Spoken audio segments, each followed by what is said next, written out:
Dear President Dunn, I am writing as an individual faculty member to express my surprise and worry over the contentious way the gender equity pay process has unfolded, Dr. Lynn Heasley writes in an open letter from the Department of History.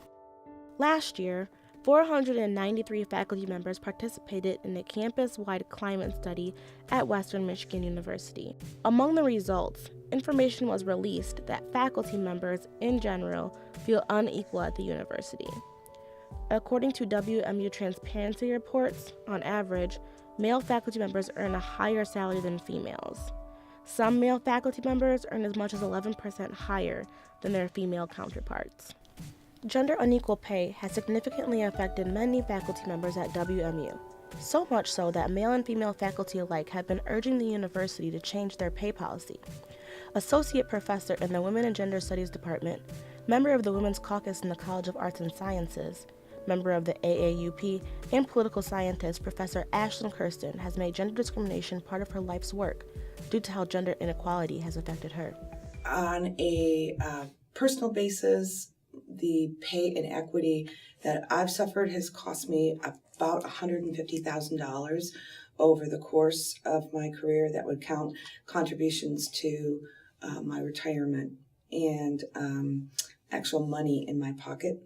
When you realize that you're getting paid less than a man that you work with, particularly on a university campus where we have the exact same level of education, you question your abilities and wonder if there's something that you are doing wrong. Maybe you're not working hard enough. Maybe you're not producing as much quality work. What has happened here on campus at Western is tragic. Provost Tim Green is responsible for allocating faculty salary throughout the university. According to Kirsten, although faculty have shown disapproval with his decisions, not much has changed. Last October, I organized a rally for women's pay equity at Western. Essentially what happened to lead up to that over the summer, I was hearing whispers about there being a pay equity issue at Western regarding gender, and 10 or so of us were just really upset that this was happening to people that we knew and people that we cared about, the people who were teaching us. And so we decided that we would plan a protest. I think we had about 60 folks at the rally, and I had about 116 signatures on the petition. Most students were appalled. In the petition, there was a spot where people could say why they were supporting the petition, and a lot of student reactions were just like, it's 2013, why are we having to deal with this? This isn't something that I want to deal with when I graduate. It's not something that I want my professors to have to deal with now. Another student, Sarah Zarnecki, is president of the RSO Girlfriend to Girlfriend, which promotes awareness about domestic violence and how to have healthy relationships. Zarnecki supports all forms of equity and strives for a more equal campus. I think equity at WMU is getting better. If you think of it as a bridge, the other side meaning, yeah, we're there, everyone's treated so fairly. I think we're in the middle. I think in comparison to a lot of campuses that I've been on, we are really making big positive strides to making sure that everyone feels comfortable here, no matter men, women, gay, straight, anyone. Zarnecki shares her opinion on gender equal pay. The pay difference in general, not even on Western's campus, is something that when you hear about it as a woman, and a woman who wants to be powerful and wants to be known in the community, it's scary knowing that I'm going to graduate and I might be just as qualified as any man, that I will automatically make a lesser rate. It bothers me and it worries me. If I have kids, if I have a daughter, is this still going to be a problem years from now? Even though we might have a cure for cancer, a cure for AIDS, or all this stuff that's a little pill that I don't even know what it would do. But it would bother me if this was still an issue in the future. Zarnecki fears for the future, and for Dr. Kirsten, gender pay inequity have forced her to make tough decisions about hers. Do you have any children? No, I do not have any children. I started my job at Western when I was 30, and then, as well as now, we do not have a paid family leave policy. And I just couldn't see giving birth and coming back to teach 2 days later.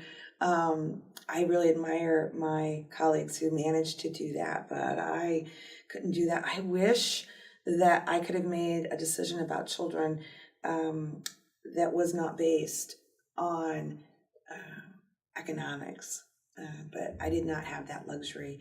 I hope in the future that my female colleagues don't have to make that decision like I did. These women, as well as many other faculty and students at WMU, are dedicated to being heard. So it's been 50 years since women were supposed to start getting paid equally, and still here we are in 2013, and women aren't getting paid equally at a university that is supposed to be ahead of its peer institutions when it comes to equality and diversity.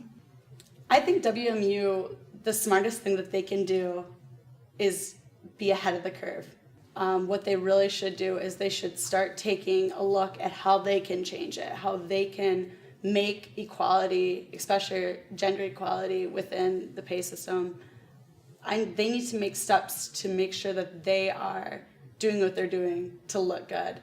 Universities are on the forefront. Western has an obligation to demonstrate to our students the importance of gender equality with regard to pay equity.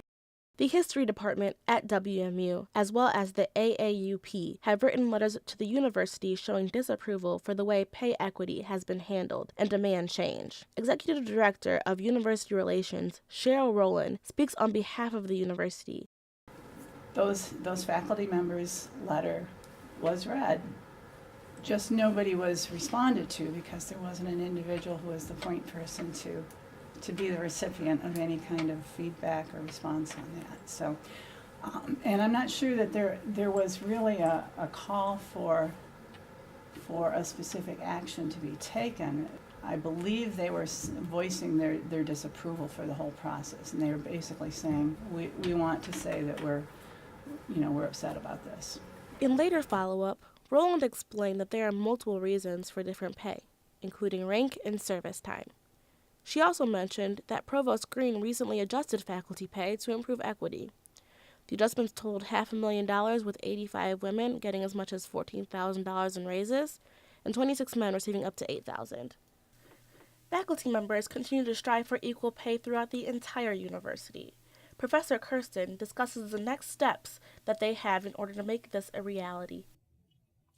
So this summer, 10 female faculty members filed complaints with the Michigan Department of Civil Rights to involve the state of Michigan in this issue.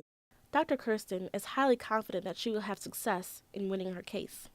So by the end of next month, by graduation, the state of Michigan will conclude that our complaints are warranted. I suspect by Christmas, the federal government will conclude that our issues are warranted. And then we hope that the university will settle with us and we don't have to litigate. According to the Campus Climate Survey, the results were overall positive. While people feel happy and comfortable on campus, gender pay inequity still remains to be a large issue.